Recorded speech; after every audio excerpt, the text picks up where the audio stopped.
പല രാജ്യങ്ങളിലും തെരഞ്ഞെടുപ്പ് കാലം ആണ്. വരും മാസങ്ങളിൽ ഉൾപ്പെടെ കൂടുതൽ തെരഞ്ഞെടുപ്പുകൾ നടക്കുന്നുണ്ട്. ബ്രിട്ടനിലും അമേരിക്കയിലുമൊക്കെ അത്തരമാണ് സാഹചര്യം. ഫ്രാൻസിൽ ഉൾപ്പെടെയുള്ള രാഷ്ട്രീയ സാഹചര്യങ്ങൾ, പൊതുവെ പല രാജ്യത്തും രാഷ്ട്രീയ സാഹചര്യങ്ങൾ മാറിമറിയുന്നു എന്നുള്ളതാണ് ഇപ്പോൾ ലോകവാർത്തകളിൽ ഇടം പിടിക്കുന്നത്. എങ്കിൽ ബ്രിട്ടനിൽ ഇന്ന് പൊതു തെരഞ്ഞെടുപ്പ് നടക്കുകയാണ്. പ്രധാനമന്ത്രിയും കൺസർവേറ്റീവ് പാർട്ടി നേതാവുമായ ഋഷി സുനക്കും പ്രതിപക്ഷ നേതാവും ലേബർ പാർട്ടി നേതാവുമായ സർ കെയറും തമ്മിലാണ് പ്രധാനപ്പെട്ട പോരാട്ടം. ഇത്തവണ അധികാരത്തിൽ തിരിച്ചെത്താം എന്നാണ് ലേബർ പാർട്ടിയുടെ പ്രതീക്ഷ.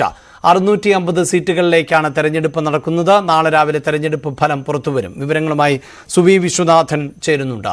സുവി, ഈ തെരഞ്ഞെടുപ്പ് നയതന്ത്രപരമായ വിഷയം, ഇന്ത്യ എന്ന രാജ്യത്തെ നയതന്ത്രപരമായ വിഷയത്തിനപ്പുറം ഋഷി സുനക്, അദ്ദേഹം ഇന്ത്യൻ വംശജനാണ് എന്ന പ്രത്യേകതയുണ്ട്. മലയാള വേരുകൾ ഉള്ളവർ പോലും ഈ തെരഞ്ഞെടുപ്പിൽ മത്സരിക്കുന്നു എന്നുള്ള പ്രത്യേകതയുണ്ട്. അതുകൊണ്ട് തന്നെ മലയാളികൾക്കും കൂടുതൽ ഇൻട്രസ്റ്റിംഗ് ആണ് ഇപ്പോൾ ഈ വോട്ടെടുപ്പുമായി ബന്ധപ്പെട്ട വിവരങ്ങൾ. ഒപ്പം ഫലം എപ്പോഴേക്ക് വ്യക്തമാകും? എന്താണ് മറ്റു വിവരങ്ങൾ? അഭിലാഷ്, ബ്രിട്ടനെ സംബന്ധിച്ച് നിർണായകമായ ഒരു പൊതു തെരഞ്ഞെടുപ്പിനാണ് കളം ഒരുങ്ങിയിരിക്കുന്നത്. നിർണായകമായ ഒരു തെരഞ്ഞെടുപ്പാണ് നടക്കാൻ പോകുന്നത്. അപ്രതീക്ഷിതമായിട്ടായിരുന്നു ഒരു തെരഞ്ഞെടുപ്പിന് ബ്രിട്ടീഷ് പ്രധാനമന്ത്രി ഋഷി സുനക് ആഹ്വാനം ചെയ്തത്. ഏതായാലും എല്ലാവരും അത് ഏറ്റുപിടിക്കുകയും ചെയ്തു. പ്രധാനപ്പെട്ട മത്സരം നടക്കുന്നത് കൺസർവേറ്റീവ് പാർട്ടിയും ലേബർ പാർട്ടിയും തന്നെയാണ്. 14 വർഷത്തെ കൺസർവേറ്റീവ് പാർട്ടിയുടെ കുത്തക ഭരണം അവസാനിപ്പിച്ചുകൊണ്ട് ലേബർ പാർട്ടി മുന്നോട്ട് വരും എന്നൊരു പ്രതീക്ഷയാണ് ഏവരും പങ്കുവെക്കുന്നത്. അഭിപ്രായ സർവേകൾ, 3 അഭിപ്രായ സർവേകളാണ് നടന്നത്. ആ 3 അഭിപ്രായ സർവേകളും ലേബർ പാർട്ടിക്ക് പിന്തുണ നൽകുന്നു എന്നാണ് പറയുന്നത്. 20% വോട്ടുകൾ മാത്രമായിരിക്കും കൺസർവേറ്റീവ് പാർട്ടിയായ ഋഷി സുനകിന് ലഭിക്കുക എന്നും പറയുന്നുണ്ട്. ഏതായാലും വലിയ പ്രചാരണമാണ് UK-യിൽ തെരഞ്ഞെടുപ്പുമായി ബന്ധപ്പെട്ട് ഉണ്ടായിരിക്കുന്നത്. ലേബർ പാർട്ടി സ്ഥാനാർത്ഥി സർ കെയർ സ്റ്റാർമർ ആണ്.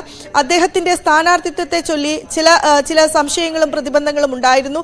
അതായത് ലേബർ പാർട്ടിക്കകത്തുള്ള കോർബുമായി ബന്ധപ്പെടുത്തി അദ്ദേഹത്തിന് ചില തർക്കങ്ങളും മറ്റും ഉണ്ടായിരുന്നു. അതുകൊണ്ട് തന്നെ വോട്ട് കുറയുമോ എന്നൊരു ആശങ്ക നിലനിൽക്കുന്നുണ്ട്. പക്ഷേ അഭിപ്രായ സർവേകളെല്ലാം തന്നെ പ്രഖ്യാപിക്കുന്നത് ലേബർ പാർട്ടി ഇത്തവണ അധികാരത്തിൽ തിരിച്ചേറും എന്നാണ്. പ്രധാനമായും ലണ്ടനിലെ സാമ്പത്തിക മാന്ദ്യം, കുടിയേറ്റ നയങ്ങൾ, ആരോഗ്യ മേഖലയിലെ പ്രതിസന്ധി, ഭൂപരിഷ്കരണത്തിലെ പ്രശ്നങ്ങൾ തുടങ്ങിയവയാണ് ഈ തെരഞ്ഞെടുപ്പിൽ വലിയ തോതിൽ ചർച്ചയാക്കിയത്. ആ കാര്യങ്ങളെല്ലാം തന്നെ ഋഷി സുനകിന് എതിരായിരുന്നു. എന്നാൽ ഈ ലേബർ പാർട്ടി അധികാരത്തിൽ വന്നാൽ നികുതി ഭാരം കുത്തനെ വർദ്ധിപ്പിക്കും എന്ന കാര്യം പറഞ്ഞുകൊണ്ടായിരുന്നു ഋഷി സുനക് തെരഞ്ഞെടുപ്പിനെ നേരിട്ടത്. ഋഷി സുനക് ഇന്ത്യൻ വംശജനാണ്. അതുകൊണ്ട് തന്നെ മലയാളികളെ അല്ലെങ്കിൽ ഇന്ത്യക്കാരെ സംബന്ധിച്ച് ഏറ്റവും നിർണായകമായ തെരഞ്ഞെടുപ്പാണ്. നമുക്ക് ഋഷി സുനക് അധികാരത്തിലുള്ള സമയത്ത് നയതന്ത്ര കാര്യങ്ങളിൽ ഇന്ത്യക്ക് കൂടുതൽ സഹായകരമായിരുന്നു.